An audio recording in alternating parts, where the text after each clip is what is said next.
दिया है कि आप इस्लाम के कवानीन को आने वाले तकाज़ों के मुताबिक बुनियादी असूलों को मद्देनज़र रखते हुए कवानीन बना लें। ठीक है। मसलन जब ये जैसे जनाब ने बात की कि ये यहाँ पे बदयांती का एक अंसर शामिल है, जी जी, तो उसमें फिर अजमाए उम्मत जो था या क्यास असम्बलियों की सूरत में सामने आया। ठीक है। और उन्होंने कवानीन बनाए कि मौजूदा दौर में इस्लामी कवानीन को और ज़्यादा शफाफ करने के लिए और उसमें बदयांती के अंसर को दूर करने के लिए अगर इस हिबा को याददाश्त हिबानामा की सूरत में लिख लिया जाए, ठीक है। जिसके रजिस्ट्रेशन की ज़रूरत नहीं है, सुप्रीम कोर्ट के बेशुमार फैसले हैं कि अगर याददाश्त हिबानामा के तौर पर लिखा जाए कि मैंने फ़लाँ वक़्त मौजूदगी गवाहान के नाम लिखे जाएँ, हमने हिबा किया था ज़ुबानी, अब मैं उस ज़ुबानी हिबा को बतौर याददाश्त हिबानामा आज इस तारीख को मैं ज़ब्त तहरीर में ला रहा हूँ, तो वो भी एक ऐसा डॉक्यूमेंट है जिसको कि एक सुप्रीम कोर्ट की कंसेंट हासिल है। एक्नॉलेजमेंट ऑफ गिफ्ट जो है, ठीक है, उसे हम उर्दू में कहते हैं याददाश्त हिबानामा या उसमें मेमोरेंडम ऑफ गिफ्ट हम उसको कहते हैं। और उसके बाद 1987 स्टार जजमेंट है, उसके बाद बेशुमार जजमेंट है। और इसमें मैं एक तारीखी बात करना चाहता हूँ कि हिबा का जो रसालत मआब सल्लल्लाहु अलैहि वसल्लम से पहले भी मौजूद था। अच्छा। कि एक काफिला जो था वो सहरा से गुजर रहा था, तो नखलस्तान देख के उन्होंने वहाँ पड़ाव डाल लिया। तो उनमें एक राहब था जो बड़ा साहिब इल्म और इंजील और ज़बूर का बड़ा आलिम था। उसने कहा कि मुझे ये बताया गया है कि नबी व आखिर ज़मां इस जगह पे आएंगे। ठीक है। तो उन्होंने वहाँ पे पड़ाव डाल लिया, कुछ काफिला चला गया, उन्होंने वहाँ नखलस्तान में पड़ाव डाल लिया और उन्होंने उस काफिले वालों ने और उस राहब ने और उनके सरदार ने एक तहरीर लिखी कि हम ये ज़मीन नखलस्तान की नबी व आखिर ज़मां के नाम हिबा करते हैं। अच्छा, माशाअल्लाह। और एक उस वक़्त की तहरीर लिखी गई और एक संदूक में बंद कर दी गई और वो नस्ल दर नस्ल चलती रही। और आखिरकार जब रसालत मआब सल्लल्लाहु अलैहि वसल्लम मदीने में तशरीफ़ ले गए हिजरत के वक़्त, तो अबू अयूब अंसारी उसी कबीले के शख्स थे जिनके पास वो अमानत के तौर पर मौजूद था। ठीक। तो अबू अयूब अंसारी ने रसालत मआब की खिदमत में पेश किया कि जनाब सदियों से ये तहरीर आपके इंतज़ार में है, ये तमाम ज़मीनें आपकी हैं। तो ये हिबा का एक कॉन्सेप्ट जो था वो पहले से मौजूद था, लेकिन इस्लाम ने और दीन ने और रसालत मआब ने इसको और शफाफ कर दिया और इसमें जो शकूक व शुबहात या कमियां थीं उनको पूरा करके एक ऐसा कानून दिया है जो कि मैं समझता हूँ कि किसी और दीन में ऐसा नहीं है। ये रवादारी और आपस में प्यार और रिश्तों के मिलने को ये ज़्यादा मजबूत करता है।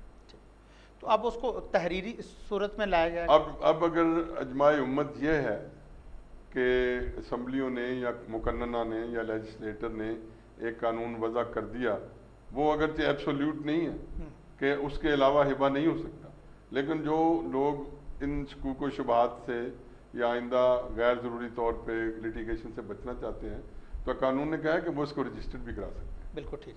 तो ये सब हमारी सहूलत के लिए है, बुनियादी कानून वही है, उसको नहीं बदला जा सकता। बिल्कुल ठीक। लेकिन सिर्फ चूँकि बदयांती इतनी मुआशरे में हो गई, लोग इतने ज़हनी तौर पर बदयानत हो चुके हैं कि आने वाली औलादें अपने बाप का किया हुआ हिबा उसको चैलेंज कर देती हैं कि जनाब ये ज़बानी नहीं था। जो गवाहान है उस वक़्त के, वो गवाहान भी उस वक़्त अपने किसी लालच में आके उस बात से मुनरफ हो जाते हैं कि हमारे सामने ये नहीं हुआ था। तो इसको सेव करने के लिए एक कानून बनाया गया है जो इसके सादम नहीं है, सादम नहीं है, बल्कि इसको ज़्यादा मजबूत और ज़्यादा शफाफ करता है। ये है मतलब यह है कि हिबा को साफ और शफाफ बनाने के लिए उसको तहरीरी शक्ल में लाना, उसके ऊपर विटनेस जो है गवाह उनके नाम वगैरह लिखकर बाकायदा उसको रजिस्टर्ड करवा देना ताकि वो डॉक्यूमेंट्स जो है उसकी कानूनी वैल्यू बन जाए और कल को कोई ये इनकार ना कर सके कि ये हिबा नहीं किया गया था, इसलिए उसको रजिस्टर्ड करवाना जरूरी है। तो इस पर शाह साहब क्या कोई रजिस्ट्रेशन के अमल में इस पर कोई टिकट वगैरह भी लगता है? इसके स्टैम्प पेपर लगते हैं, लेकिन वो आम रजिस्ट्री से कम होते हैं। आम रजिस्ट्री जो आम तरीकाकार है उससे बेचने का, हाँ, जायदाद को मुंतकिल करने का, उससे कम है, उससे कम मालियत का पैदा होता है। नादरीन, यहाँ पर ये बड़ी बात वादे होगी कि अगर आप अपनी प्रॉपर्टी को, अपनी जायदाद को हिबा करना चाहते हैं, किसी अपने प्यारे के हक में मुंतकिल करना चाहते हैं, तो आप गिफ्ट डीड जो है उसको तैयार करेंगे, लिखेंगे और उसके रजिस्टर करवाएंगे। तो जो आम तरीकाकार है, जो सेल वाला है या कोई भी दीगर मुंतकिल करने का तरीका जो है गैर मनकूला जायदाद को, उसकी निस्बत इसके ऊपर जो ख़र्चा है, जो स्टाम्प रजिस्ट्रेशन फ़ीस वगैरह है, वो कम है। और अब एक और भी है कि कुछ लोग कहते हैं कि जी जो कानूनी वारसान के हक़ में अगर कर दिया जाए हिबा, उसकी मज़ीद कम है आम लोगों की निस्बत। नहीं, वारसान के हक़ में भी गिफ्ट डीड पे उतनी लगती है आम लोगों के करे, कोई फ़र्क नहीं है। अच्छा, अब कोई फ़र्क नहीं, पहले होता था मेरा ख्याल है। पहले होता था, फिर एक नोटिफिकेशन आया गवर्नमेंट का, फिर उसमें उन्होंने बराबर कर दिया। लोगों ने ये एक तरीकाकार अडाप्ट कर लिया था ना कि बजाय किसी और तरीके से वो रेवेन्यू जो स्टैंप ड्यूटी है वो बचाई जाए और प्रॉपर्टी जो है वो इस तरीके के साथ जो है गिफ्ट करके मुंतकिल कर दी जाए। वो बदयांती को रोकने के लिए गवर्नमेंट ने उन्हें फैसिलिटेट किया है कि आप नॉर्मल रजिस्ट्रेशन फ़ी और स्टैम्प पेपर से की बजाय आप कम दे दें, लेकिन इसको रजिस्ट्रेशन करवा दें। ठीक है।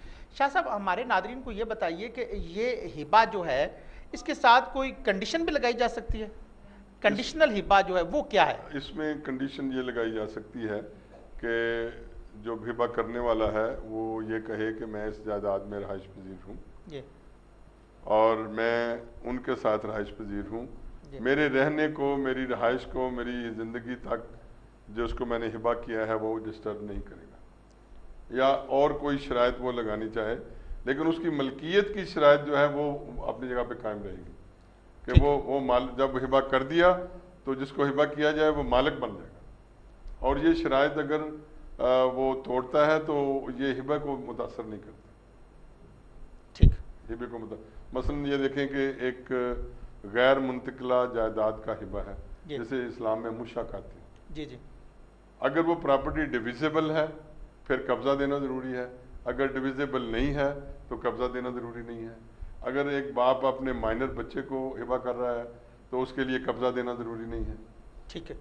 तो इसके बारे में भी आपसे मैं सवाल करूँगा कि जिस तरह कि आपने फरमाया कि हिबा जो है वो देने वाला अपनी रजामंदी के साथ ऑफ़र करे और दूसरी तरफ से उसकी कबूलियत हो, एक्सेप्ट करे और फिर कब्ज़ा जो है वो ट्रांसफ़र हो, तो इसके बारे में चूँकि कुछ हमारे माशरे के कुछ तबकात हैं, जिस तरह नाबालिग बच्चे हैं या फातरुल अक़ल अशख़ास हैं या वो लोग जो ख़ुद वो काम नहीं कर सकते, क्या उनके गार्डियन जो हैं वो ये काम कर सकते हैं, या वालदैन जो है किसी बच्चा नाबालिग बच्चा है तो उसकी सूरत में वो कैसे होगा, वालदैन कैसे करेंगे? अगर तो बच्चे को कोई उसका दादा या नाना या और कोई रिश्तेदार गिफ्ट करे तो बच्चे की जगह पे उसका वालिद जो है उसको एक्सेप्ट करेगा। ठीक है। लेकिन अगर वालिद बच्चे के हक़ में करता है तो इसमें हमारे अदालत उज़्मा और अदालत आलिया ने कहा है कि उसके लिए एक्सेप्टेंस की ज़रूरत नहीं है।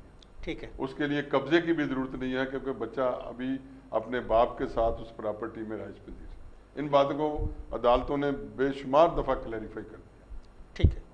तो ये शाह साहब, मियाँ बीवी जो हैं, अगर क्यों मियाँ बीवी के दरमियान भी बड़ी मोहब्बत होती है और मियाँ बीवी एक दूसरे को प्रॉपर्टी अपनी गिफ्ट करना चाहें, तो उसका क्या कानूनी तरीकाकार है? वो भी आम गिफ्ट की तरह होगा और उसमें दायरे मियाँ बीवी तो एक ही घर में रहती हैं और वही घर अगर मियाँ जो है बीवी को गिफ्ट कर रहा है या बीवी जो है उसके नाम पे है वो खामद को गिफ्ट कर रही है, तो उसकी जो पोजेशन है, उसका जो कब्ज़ा है, उसकी मुंतकली का क्या तरीकाकार होगा? कैसे जाहिर होगा कि ये ट्रांसफ़र जो है वो कर दिया गया है? उसमें बट सब कब्ज़े को शो करने के लिए मसलन एमिनिटीज़ जो हैं वो खामद के नाम है। ठीक है। जब उसको गिफ्ट कर दिया और कहा जी मैंने इसको कब्ज़ा दे दिया है तो वो एमिनिटीज़ अपने नाम करा ले। ठीक है। कब्ज़े की एक मुंतकली का एक सामने हमारे बात आ जाएगी। प्रॉपर्टी टैक्स उसको आता है, वो प्रॉपर्टी टैक्स बीवी के नाम आ जाए। इसके